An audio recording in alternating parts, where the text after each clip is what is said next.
la semaine de travail. Mesdames et messieurs, bienvenue dans ce journal.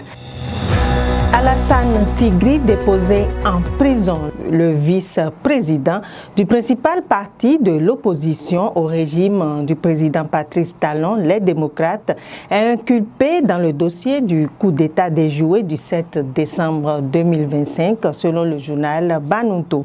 Alassane Tigri a été interpellé ce mercredi 28 janvier à son domicile à Cotonou. Selon une source judiciaire, informe le journal, l'interpellation de l'ancien ministre intervient dans le cadre d'un mandat d'arrêt émis par le juge d'instruction de la Cour de répression des infractions économiques et du terrorisme CRIET. L'ancien ministre a été auditionné pendant plusieurs heures avant d'être mis sous mandat de dépôt, nous apprend le journal. Et puis, l'Assemblée nationale du Bénin a adopté à l'unanimité des députés ce jeudi 29 janvier la loi numéro 2026-05 modifiant et complétant la loi numéro 2020-09 du 23 avril 2020 portant création et mission, organisation et fonctionnement du Haut Commissariat de la prévention de la corruption en République du Bénin. Cette nouvelle loi vise à garantir un processus fondé sur des critères objectifs, prédéfinis et rendus publics, ainsi qu'à clarifier les conditions et motifs susceptibles de conduire à sa révocation. Les amendements à la loi numéro 2020-09 font suite à plusieurs évaluations recommandant d'assurer la conformité du test aux standards internationaux. D'une loi à une autre, une loi pour renforcer les droits des personnes vivant avec le VIH-Sida. Le Bénin a adopté le mercredi toujours, le 28 janvier, la loi portant prévention, prise en charge et élimination de l'infection au VIH-Sida au Bénin. Les députés de la 9e législature ont voté à l'unanimité cette loi qui comprend 59 articles répartis en 9 chapitres.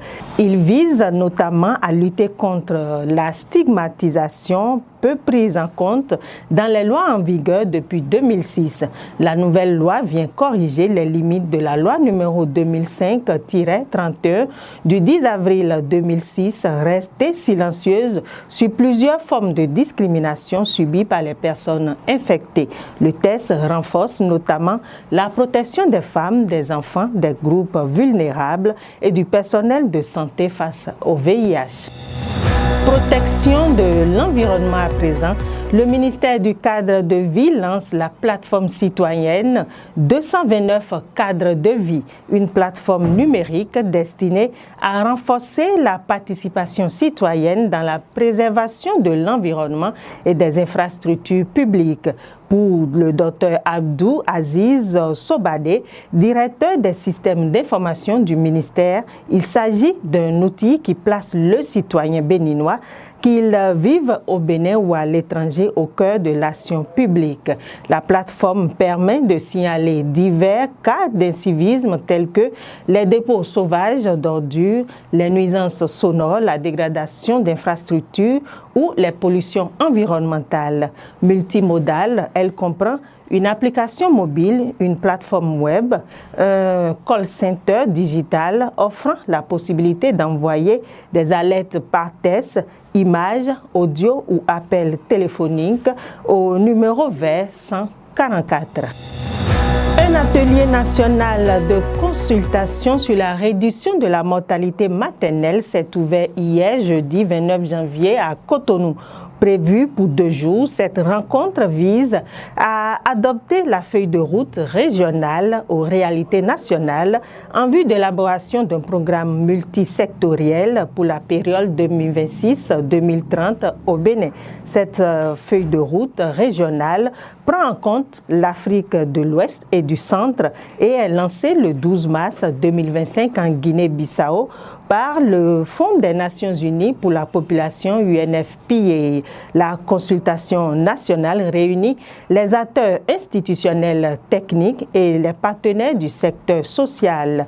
Elle ambitionne d'identifier les insuffisances actuelles, renforcer la coordination intersectorielle et proposer des actions concrètes capables d'accélérer durablement la baisse de la mortalité maternelle au Bénin.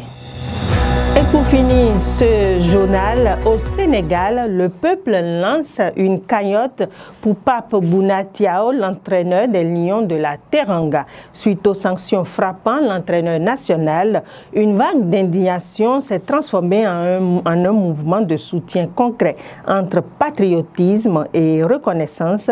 Une cagnotte citoyenne a donc été lancée sur la plateforme Copa Express pour soutenir Pape Thiaw, mobilisant des milliers de contributeurs au Sénégal et aussi dans la diaspora. Objectif clair, 55 millions de francs CFA avec un message sans équivoque.